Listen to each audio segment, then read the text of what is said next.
Olha o tamanho da Rússia comparado com os outros países da Europa, pessoal. Como esse país foi ficar assim tão gigantesco? Vamos descobrir agora!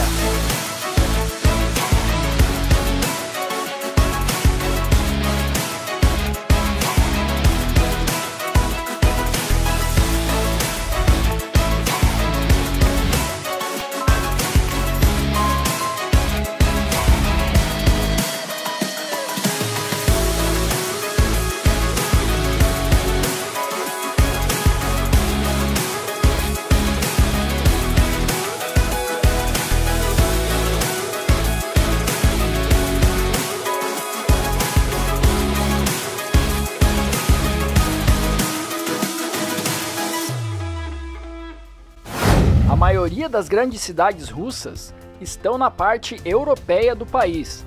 Moscou, São Petersburgo, Kazan, Samara, Rostov. Então, quando a gente pensa na Rússia, a gente acaba pensando no estereótipo europeu, de Rússia europeia, de russo branquinho, de cabelo claro, cristão ortodoxo, gente parecida com o Putin. E sim, pessoal, isso é Rússia.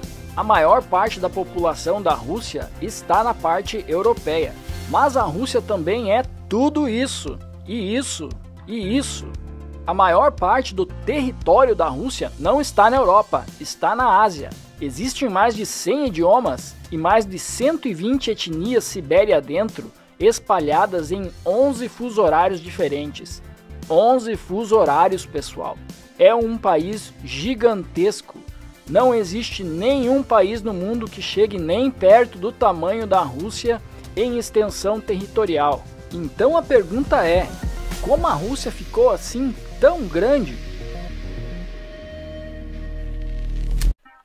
Existem países de tudo quanto é tamanho no mundo, pessoal. Existem países super pequenos, como o caso de Mônaco, na Europa, que tem apenas 2 km², o que é menos do que a maioria das cidades por aí. Mas Mônaco é com certeza uma exceção. A Bélgica já é um país com um tamanho mais razoável para a Europa, com mais ou menos 30 mil km². Daí tem a França, que é um país de tamanho médio, mas que para a Europa é até considerado um país grande, com 550 mil km². Já nos Estados Unidos, o estado do Texas sozinho é maior do que a França, bem maior do que a França, com mais ou menos 700 mil km².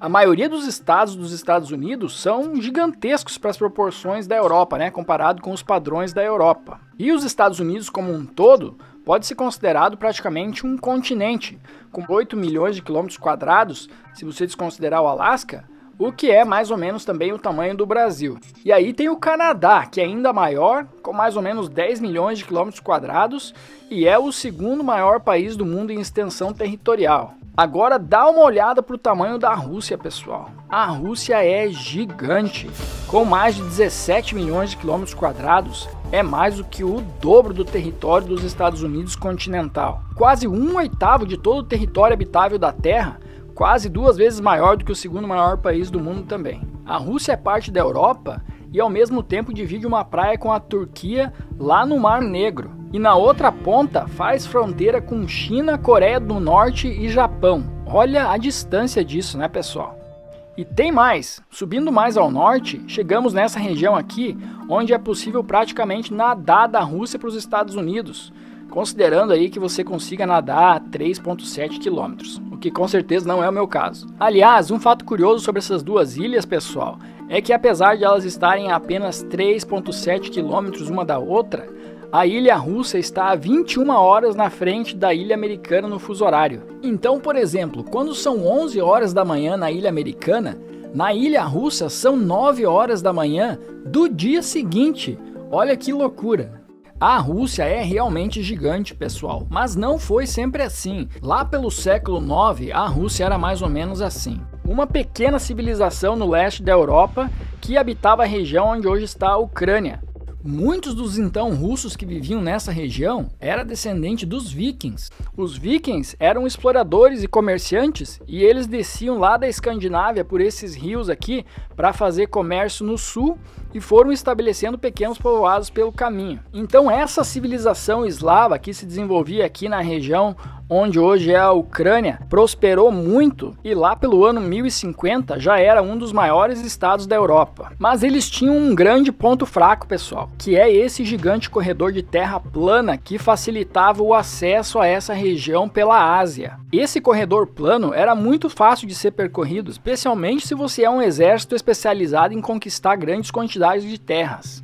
E isso é exatamente o que os mongóis eram, um grande exército de arqueiros a cavalo especializados em conquistar terras. Eles basicamente usaram esse corredor de terreno plano para atravessar a Ásia e ir conquistando tudo pelo caminho até chegar no leste europeu, aqui no território dos russos. Estima-se que 40 mil mongóis chegaram a cavalo com flechas e lanças lá pelo ano 1200 e conquistaram tudo aqui nessa região. Então os mongóis tomaram o poder e o Estado russo unificado se desmantelou aqui nesse período e a região se enfraqueceu muito. Agora eles tinham que pagar imposto para os mongóis e ser governado por um império que estava sediado basicamente do outro lado do mundo. Se hoje já é difícil governar países muito grandes, pessoal, imagine lá nos anos 1200, porque não é como se eles tivessem avião, internet e celular naquela época. Se você quisesse mandar uma carta da Mongólia para a Rússia, isso ia levar meses viajando no lombo de um cavalo até chegar lá. Então o reino russo, que era mais ou menos unido antes da chegada dos mongóis, se desmantelou em vários reinos menores, até que a região de Moscou, que hoje se chama Moscou, começou a se destacar e a se preparar para contra-atacar os mongóis. A região de Moscou nessa época prosperava muito com a produção e o comércio de peles, que estava muito na moda e valendo muito na Europa nessa época. Moscou também estava adotando tecnologias militares europeias, enquanto o Império Mongol já estava em declínio após a morte de Gengis Khan, que era o seu líder original. Também convenhamos, era praticamente impossível você manter um império desse tamanho por muito tempo sem nenhuma motinha à sua disposição aí para fazer uma entrega. O Império Mongol foi o maior império da história da humanidade em extensão territorial, mas como vimos aí não durou muito, mesmo com todos aqueles guerreiros brabos que andavam a cavalo e matavam os outros. Então, encurtando a história, Moscou enfrentou os mongóis e começou a retomar o território russo, expulsando os invasores. Eles tinham dinheiro, eles tinham pólvora, eles tinham culhão e tiveram sucesso em expulsar os mongóis. Depois disso, os russos ficaram meio obcecados em garantir que nunca mais ninguém invadisse o território deles. Porém, naquele tempo, a única maneira de garantir isso era com boas fronteiras naturais, como água ou montanhas. Então, o que os russos fizeram? Apontaram o nariz em direção aos Montes Urais, que é uma gigante cordilheira que separa a Europa da Ásia e que seria uma excelente fronteira natural para proteger o império. E aí, Alex, sossegaram por aí? Agora os russos tinham um império grande, protegido por montanhas, tecnologia militar, pele, comércio, estava tudo indo bem, o pessoal estava ficando rico, mas tinha um problema. Vocês lembram daquele corredor de terra plana que os mongóis usaram para invadir a Rússia lá atrás? Vejam, tem um furo na estratégia, porque as montanhas da nova fronteira ainda não impediam uma possível invasão do império por esse corredor que dava direto em Moscou. Então lá pelos anos 1500, os russos já tinham expulsado os mongóis, mas ainda não se sentiam seguros. E foi quando esse cara aqui chegou ao poder. Esse era Ivan o Terrível. Chamavam o cara de O Terrível não é por acaso não, pessoal. O cara matou o próprio filho num acesso de raiva. Ivan o Terrível falou assim, ó: "Vamos lá, rapaziada, chega de preguiça, vamos levantar da cadeira e vamos sair conquistando tudo aqui a leste, vamos parar só a hora que acabar o planeta." Só que ele tinha um grande problema, os tártaros em Kazan. Pensa num povo brabo, esses são os tártaros. Não foi fácil tomar aquilo ali, mas os russos eram bem mais fortes e tinham o Ivan o Terrível no comando. Então em 1552 Kazan caiu e a Rússia ficou aqui com o corredor aberto para expandir a colonização a leste. Eles então cruzaram a cordilheira e o que eles encontraram foi uma terra gelada e bem pouco povoada, chamada Sibéria. Não tinha muita gente vivendo nessa região, pessoal. E os que tinham não ofereceram lá tanta resistência assim para a dominação dos russos. O maior inimigo era mesmo o frio. Mas com o frio vem a pele, e a pele, como já falamos aqui, valia muito dinheiro naquela época. A pele lá no século 17 era mais ou menos como o petróleo hoje em dia. Então essa expansão valia a pena financeiramente também, Porém, eu acho que eles estavam mesmo um pouco paranoicos com a questão da invasão dos mongóis lá, porque eles não conseguiam parar com essa expansão aqui. Eles continuaram indo, pessoal, até que eventualmente eles chegaram lá no Oceano Pacífico e acharam a tão sonhada borda natural, né? Uma borda de água. E aí o que eles fizeram? Finalmente voltaram para casa? Não, continuaram indo.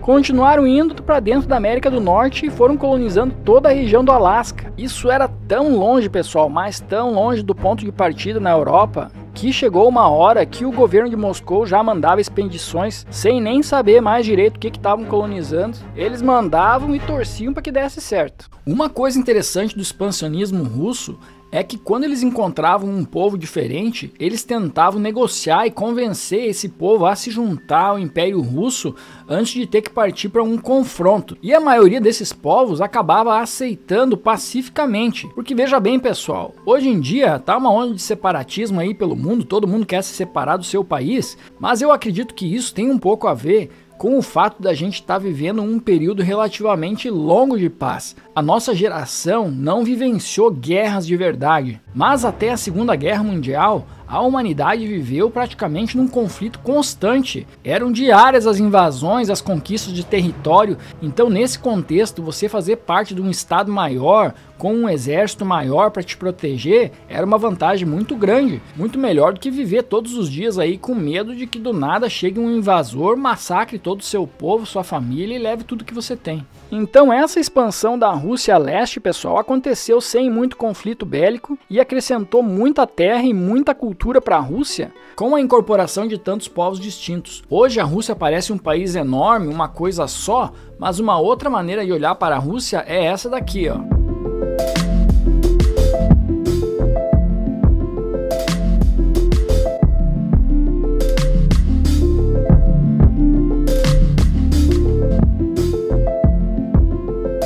Um país composto por 85 territórios, 22 desses com status de repúblicas, com idiomas próprios usados como segundo idioma depois do russo, leis próprias e até uma certa autonomia política. Então existe a Rússia europeia, sim.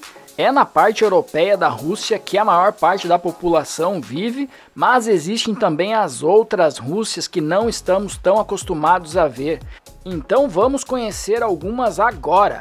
Essa é a República do Sakha. Fica bem a leste e é enorme, com mais de 3 milhões de quilômetros quadrados. Essa república está a 6 fusos horários, 6 horas na frente de Moscou, e as pessoas aqui não se parecem nada com o Putin.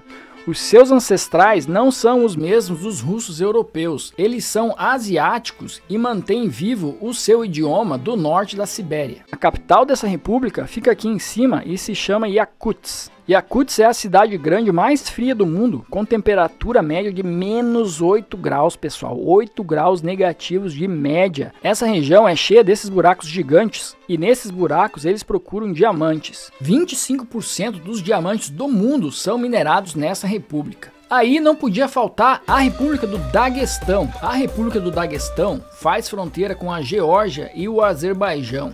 O clima aqui é muito diferente daquele tradicional da Rússia, quente e seco. As pessoas aqui falam 13 idiomas locais diferentes do russo e mais vários outros dialetos. 83% das pessoas nessa república são muçulmanos, o que parece não combinar nada com a Rússia que a gente está acostumado a ver. O Daguestão fica do lado da região da Chechênia, que declarou a independência da Rússia lá nos anos 90, causando um grande quebra-pau com grupos rebeldes militarizados que iniciaram uma guerra contra o governo central da Rússia, que era liderado pelo Vladimir Putin.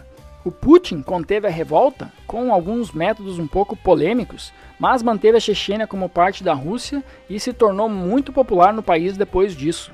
Voltando ao Daguestão, essa é uma república muçulmana com cultura muito diferente da Rússia de Moscou e terra do nosso glorioso Khabib Nurmagomedov e também da maioria dos grandes lutadores de MMA da Rússia. Eu adoro esse esporte.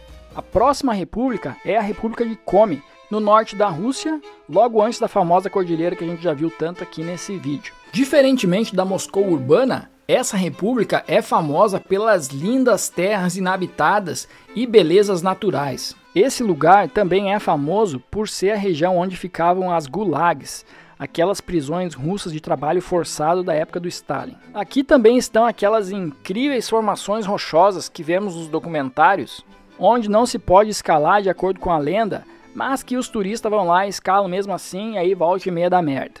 Isso tudo é Rússia, pessoal. Aí tem a República de Kalmykia. Olha para essas pessoas, pessoal. Isso parece Rússia? Não muito, né? Não para a Rússia que a gente vê na televisão, mas é Rússia. A última república que vamos ver aqui é a República de Tuva. Aqui está o Putin visitando Tuva um tempo atrás. Esse é outro lugar onde as pessoas não descendem dos russos europeus. As pessoas aqui são mais parecidas com os mongóis, pessoal. Eles falam o Tuvan, que soa mais ou menos assim, ó. Então, isso é Rússia. Isso aqui também é Rússia. E isso também.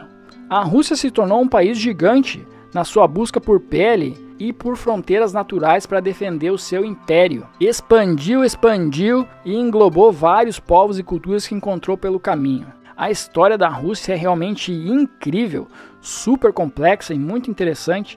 A gente precisaria de umas 30 horas aqui para conseguir falar um pouquinho de cada coisa. Se você conhece a Rússia, deve estar pensando por que ele não falou de tal lugar.